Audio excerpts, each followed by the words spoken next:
नमस्कार विद्यार्थी मित्रांनो, एमसीसीने म्हणजे मेडिकल काउन्सिलिंग कमिटीने ऑल इंडिया काउन्सिलिंग ज्याला म्हणलं जातं म्हणजे सर्व स्टेटच्या गव्हर्नमेंट कॉलेजेसच्या 15% सीट्सचा कट ऑफ हा डिक्लेअर झालेला आहे.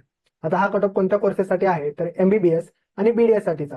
तर आजच्या या व्हिडिओमध्ये आपण फक्त गव्हर्नमेंट कॉलेजेसच्या एमबीबीएसच्या 15% सीट्सचा पूर्ण देशभरामध्ये सगळ्यात लोवेस्ट कट ऑफ किती गेलेला आहे पहिल्या राऊंडमध्ये हे थोडंसं डिस्कस करणार आहोत. त्याचबरोबर 2023 मध्ये हा कट ऑफ किती होता, 2024 मध्ये हा कट ऑफ किती लागलेला आहे व दोन्ही कट ऑफ मध्ये किती मार्क्सचा डिफरन्स आलेला आहे ते थोडंसं या व्हिडिओच्या माध्यमातून आपण समजून घेणार आहोत. आता जे तुम्हाला स्क्रीनवरती दिसत आहे तो मागच्या वर्षीचा म्हणजे 2023 मध्ये एमसीसीचा जो पहिला राऊंड झाला होता त्याच्यामध्ये category wise lowest cut off काय लागला होता व तो कोणत्या स्टेटमध्ये लागला होता, त्या विद्यार्थ्यांचे रँक्स काय होते हे थोडंसं आपण बघूया. आता सगळ्यात अगोदर म्हणजे 2023 मध्ये जो पहिला एमसीसीचा राऊंड झाला त्याच्यामध्ये एससी कॅटेगरीचा कट ऑफ हा 509 लागला होता. त्या विद्यार्थ्याची रँक साधारणतः 1,13,000 एवढी रँक होती व एससीचा पूर्ण देशभरामध्ये सगळ्यात लोवेस्ट कट ऑफ कुठे गेला असेल तर तो तेलंगणा या स्टेटमध्ये गेला होता. त्यानंतर एसटीचा 469 वरती गेला होता, विद्यार्थ्याची रँक होती 1,41,000 जो की नागालँडमध्ये गेला होता. त्यानंतर ओबीसी 616 रँक आहे ओनली 19,977, तोही नागालँड या स्टेटमध्ये सगळ्यात खाली गेलेला आहे. ईडब्ल्यूएस 613 रँक आहे 21,591, स्टेट आहे आंध्र प्रदेश. सो साधारणतः या मार्क्सला मागच्या वर्षी पहिल्या राऊंडमध्ये ऍडमिशन मिळाले होते. व त्यानंतर जनरल कॅटेगरीचा विद्यार्थी 618 ला कट ऑफ गेला होता, 19,000 रँक होती आणि नागालँड स्टेटमध्ये कट ऑफ हे गेले होते. आता बऱ्याचदा आपण मुलांना सांगत असतो की महाराष्ट्रातील जी मुलं आहेत त्यांचे जास्ती चान्सेस असतात हे महाराष्ट्र स्टेट काउन्सिलिंग मधून चांगले कॉलेजेस मिळण्याचे हे चान्सेस असतात. पण बऱ्याचशा पॅरेंट्सला असं वाटत असतं की ऑल इंडिया काउन्सिलिंग मधून कट ऑफचे खाली जातात, कॉलेजेस जास्ती असल्यामुळे मुलांना इझिली ऍडमिशन मिळून जातं असं थोडंसं पालकांचा संभ्रम असतो. पण कॉलेजेस जरी भरपूर असतील तरी सीट्स मात्र कमी असल्यामुळं व पूर्ण कंट्रीमधील मुलं याच्यामध्ये पार्टिसिपेट करत असल्यामुळं स्टेट काउन्सिलिंग पेक्षा ऑल इंडिया काउन्सिलिंगचा कट ऑफ हा नेहमी जास्तीच लागत असतो. आता हा कट ऑफ 2023 चा होता. यावर्षी 2024 चा एमसीसीच्या पहिल्या राऊंडचा रिझल्ट हा काल रात्री डिक्लेअर झालेला आहे. आता त्यानुसार यावर्षीचा कट ऑफ काय लागलेला आहे तेही थोडंसं आपण बघूया.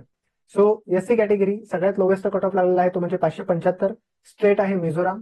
एसटी कॅटेगरी 544, स्टेट आहे तामिळनाडू. ओबीसी 758, स्टेट आहे नागालँड. ईडब्ल्यूएस 654, स्टेट आहे तामिळनाडू.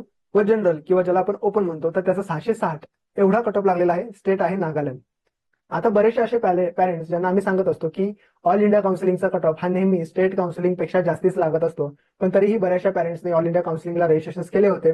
साधारणतः ऑल इंडिया रँक 80,000, 90,000, 1,00,000 एवढी रँक असताना सुद्धा अशा पॅरेंट्सनी ऑल इंडिया काउन्सिलिंगसाठी रजिस्ट्रेशन केलेलं होतं. मात्र साधारणतः 23,000 रँक पर्यंत 20,000 रँक पर्यंतच्या मुलांना ऍडमिशन मिळाल्यामुळे बाकीचे ज्या मुलांनी पार्टिसिपेट केलं होतं त्यांना एकही कॉलेज अलॉट झालेलं नाही व अशा मुलांना स्टेट काउन्सिलिंगच एक बेटर ऑप्शन असेल ऍडमिशन सिक्युअर करण्याच्या दृष्टीनं. आता दोन्ही गोष्टीचं जर कम्पेअर करायला गेलं तर 2023 मध्ये काय कट ऑफ लागलाय आणि 2024 मध्ये काय कट ऑफ लागलाय तर मार्क्स किती मार्कांनी वाढलेले आहेत, कट ऑफ किती मार्कांनी वाढलेला आहे याचं सुद्धा अनालिसिस आपण या ठिकाणी केलेलं आहे. तर तो कट ऑफ कितीने वाढलेला आहे हे थोडंसं बघूया. एससी कॅटेगरी मागच्या वर्षी 509 होता, यावर्षी 575 झाला म्हणजे जवळपास 66 मार्कांनी कट ऑफ यावर्षी वाढलेला आहे. आता जे आपण डिस्कशन करतोय हे फक्त ऑल इंडिया काउन्सिलिंगचं करतोय. स्टेट कोटाचं चित्र हे थोडंफार याच्यापेक्षा वेगळं असू शकतं, त्याच्याशी डिरेक्टली स्टेट काउन्सिलिंगला कम्पेअर करू नका. एसटी कॅटेगरी मागच्या वर्षी 469 होता, यावर्षी 544 गेला म्हणजे जवळपास 75 मार्कांनी यावर्षीचा कट ऑफ एसटी कॅटेगरीचा वाढलेला आहे. ओबीसी कॅटेगरी मागच्या वर्षी पहिल्या राऊंडमध्ये 616 होता, यावर्षी पहिल्या राऊंडमध्ये 758 आहे, जवळपास 42 मार्कांनी कट ऑफ हा वाढलेला आहे. ईडब्ल्यूएस कॅटेगरी मागच्या वर्षी 613 होता, यावर्षी 654 आहे, जवळपास 41 मार्कांनी यावर्षी कट ऑफ हा वाढलेला आहे. व जनरल ईडब्ल्यूएस मागच्या वर्षी 618 होता, यावर्षी 660 वरती गेलेला आहे, जवळपास 42 मार्कांनी यावर्षी कट ऑफ हा वाढलेला आहे. साधारणतः महाराष्ट्रामध्ये सुद्धा कट ऑफ हे यावर्षी वाढणारच आहेत. इथं सध्या जे कट ऑफ आलेले आहेत त्याच्यामध्ये साधारणतः तुम्ही एक 15 ते 20 मार्काच्या आसपास कमीने हे स्टेट काउन्सिलिंगचे कट ऑफ लागण्याची शक्यता आहे. सो लवकरच महाराष्ट्र स्टेट काउन्सिलिंगचं शेड्यूल सुद्धा आलेलं आहे, त्यावरती सुद्धा आपण एक सेपरेट व्हिडिओ बनवणार आहोत की चॉईस फिलिंग कधी असणार आहे, रिझल्ट काय असणार आहे, तो ऍडमिशन प्रोसेसर रूल्स काय असणार आहेत, तर यावरती सुद्धा एक सेपरेट व्हिडिओ बनवला जाईल. पण ऑल इंडिया काउन्सिलिंगचा जो पहिला रिझल्ट आलेला आहे त्याच्यावरून कट ऑफ वाढणार आहेत हे फिक्स झालेलंच आहे.